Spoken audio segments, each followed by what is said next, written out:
She's just cleaning staff. The whisper cut through the crystal-lit hall as Maria Hernandez pushed her mop across the polished marble floor of the military gala. Army brass in medals clustered under glittering chandeliers. The hum of polite conversation was punctuated by waiter trays and the soft pop of champagne. Yet here she was, invisible.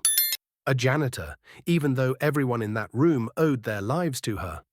A lieutenant's boot clicked too close and he sneered, "Watch it, lady." No apology followed.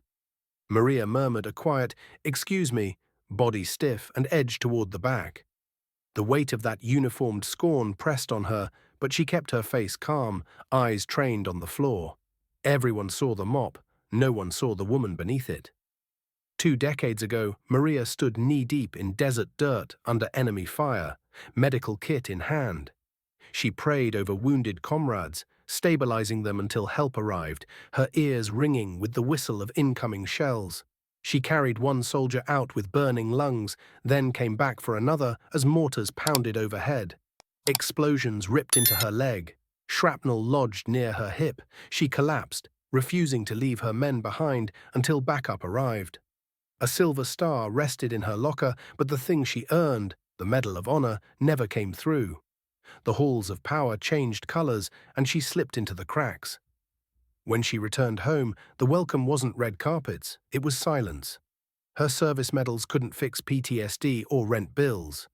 The VA insurance delays stacked up. She applied everywhere, town clerk's office, grocery stores. But her limp and jittery hands betrayed the war inside her. Security clearances expired. The only job that fit her scarred soul was janitorial work at the base, replacing soot with ceremony each night. Tonight she polished the floors of the memorial wall, the same granite bearing hundreds of names. She paused when the general's son stepped past her, laughing with his fiancée. She froze, then resumed. Her memories burrowed heavy in her chest. She scrubbed harder. The crowd passed without recognition. Waiters refused to help her mop up a spilled glass. A captain kicked the spilled champagne near her boot, like salt in a wound. The gala guests raised their champagne glasses. General Granger, 4 stars and rumored to be the next Joint Chiefs chairman, stepped to the podium. Maria pivoted her mop to finish the area behind him.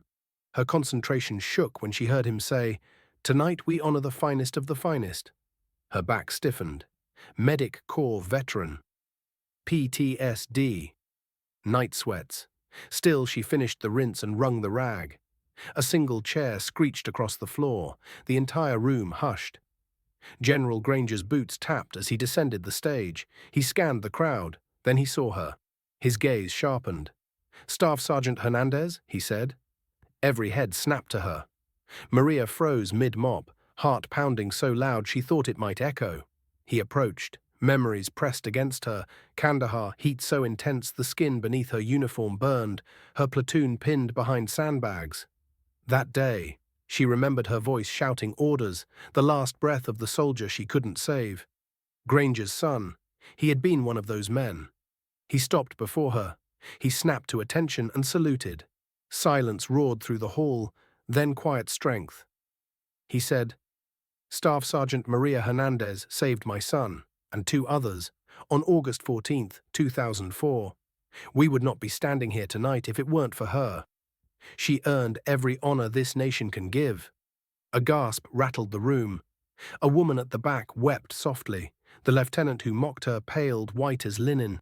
Granger's voice broke just enough to reveal gratitude, grief, and the weight of his loss. "She was recommended for the Medal of Honor," he continued. "The nomination was buried. But tonight we correct this." Uniforms shifted. A ripple moved through ranks. From cadets to colonels, from sergeants to lieutenants, men and women stood and saluted. Maria guarded her tears, her jaw working to hold them back. No fanfare, just a shared universal respect. The band played the national anthem. Maria's limp forgot to throb. Her chest rose with a fraction of pride she hadn't allowed herself in years. The general gently took the mop from her grasp. "You're not here to clean floors," he said. "You're here to be honored." He guided her to a chair of honor beside him. Waiters hurried to offer wine, but she shook her head. Instead, she reached for a folded American flag the base commander presented to her, its corners crisp and heavy with meaning. Later, as the gala wound down, the lieutenant approached her. His voice cracked. I'm sorry, Ma'am. I didn't know." Maria looked at him with tired kindness. "That's the problem," she said softly. "No one ever asked." His shoulders dropped. He saluted her. She returned a nod, not with a mop, but with a hero's posture. By the time she left that night, cameras flashed outside. Her story went viral.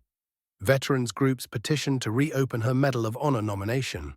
The janitorial position at the base was upgraded. She was given counseling, support, and a hero's welcome. People across the country shared stories of unsung veterans whose duties didn't fit the gala glitter, but whose scars ran deeper than polished aisles. Because true heroism isn't about rank or medals dangling from a uniform. It's the silent sacrifice, the courage in shadows, the resolve to care for others despite your own wounds. Maria's mop was never just a tool, it was the last tether to a life she nearly lost in service. And tonight she cleaned more than marble floors, she cleansed a room of its ignorance, restored dignity, and reminded an entire community what true honor looks like. That mop? It carried my soul, she said in a rare interview, but tonight they saw me, and they saluted not the uniform, but the woman. Before we wrap up the story, let us know in the comments. Where are you watching from? We'd love to hear. If you felt even a moment of respect, show it. Like, comment, and don't forget to subscribe.